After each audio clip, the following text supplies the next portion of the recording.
ಅಧ್ಯಾಯ 12. ಪ್ರಾರ್ಥಿಸಿರಿ.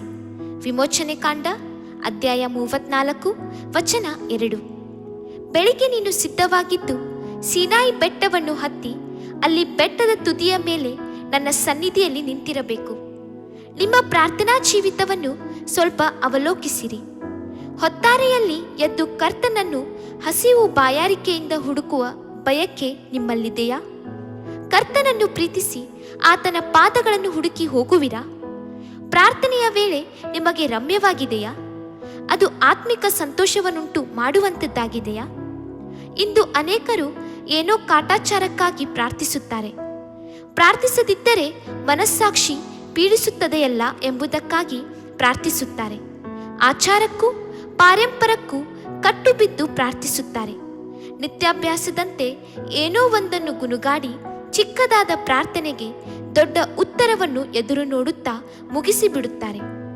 ಆದರೆ ಕರ್ತನು ಅಪೇಕ್ಷಿಸುವ ಪ್ರಾರ್ಥನೆ ಯಾವುದು? ದೇವಾರಾಧನೆ ಮಾಡುವವರು ಆತ್ಮೀಯ ರೀತಿಯಲ್ಲಿ ಸತ್ಯಕ್ಕೆ ತಕ್ಕ ಹಾಗೆ ಆರಾಧಿಸಬೇಕು ಎಂದು ಕರ್ತನು ಅಪೇಕ್ಷಿಸುತ್ತಾನೆ. ಯೋಹಾನನು ಬರೆದ ಸುವಾರ್ತೆ ಅಧ್ಯಾಯ 4 ವಚನ 23. ಮಾತ್ರವೇ ಅಲ್ಲ, ಆತನ ಸನ್ನಿಧಾನದಲ್ಲಿ ಕಾದಿದ್ದು ಬಲ ಹೊಂದಿಕೊಂಡು ಪ್ರಾರ್ಥಿಸಬೇಕೆಂದು ಎದುರು ನೋಡುತ್ತಾನೆ. ಈ ರೀತಿಯಾಗಿ ನಾವು ಹಸಿವು ಬಾಯಾರಿಕೆಯಿಂದ ಕರ್ತನ ಪಾದಕ್ಕೆ ಓಡಿ ಬರುವುದಾದರೆ ಆತನ ಪ್ರಸನ್ನತೆಯಿಂದ ತುಂಬಿಸಲ್ಪಡುತ್ತೇವೆ.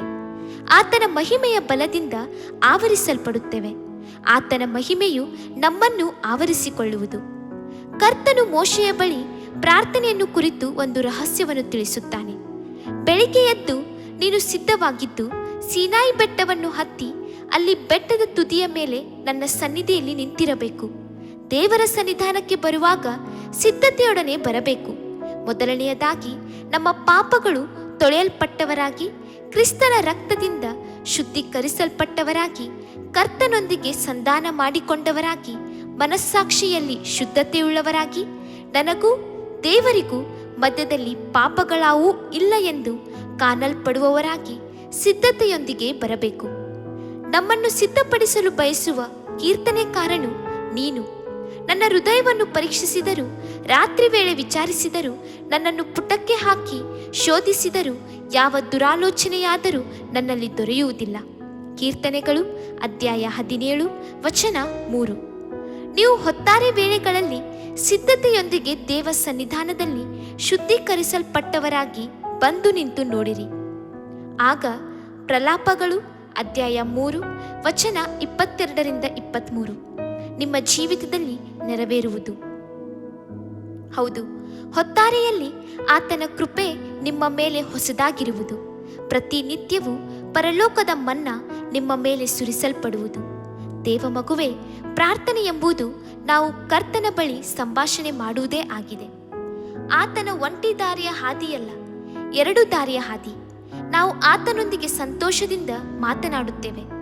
ಆತನು ನಮ್ಮೊಂದಿಗೆ ಸಂತೋಷದಿಂದ ಉತ್ತರ ಕೊಡುತ್ತಾನೆ.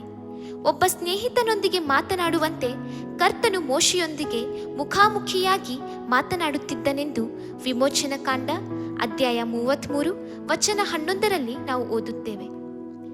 ಕರ್ತನ ಪಾದ ಸನ್ನಿಧಾನವನ್ನು ಬಯಸಿರಿ. ಪ್ರಾರ್ಥನೆ ವೇಳೆಯನ್ನು ಅಪೇಕ್ಷಿಸಿರಿ.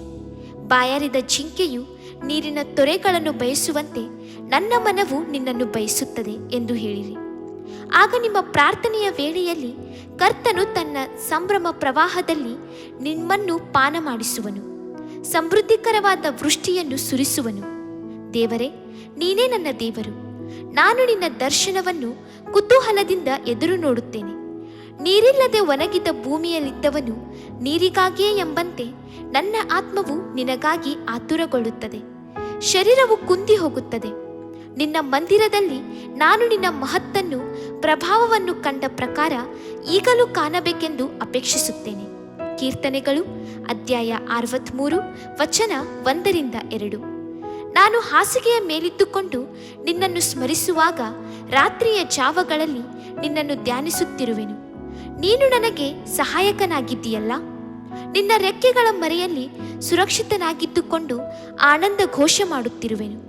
ನನ್ನ ಆತ್ಮವು ನಿನ್ನನ್ನು ಅಂಟಿಕೊಂಡು ಹಿಂಬಾಲಿಸಿರುವುದು. ನಿನ್ನ ಬಲಗೈ ನನಗೆ ಆಧಾರವಾಗಿರುವುದು.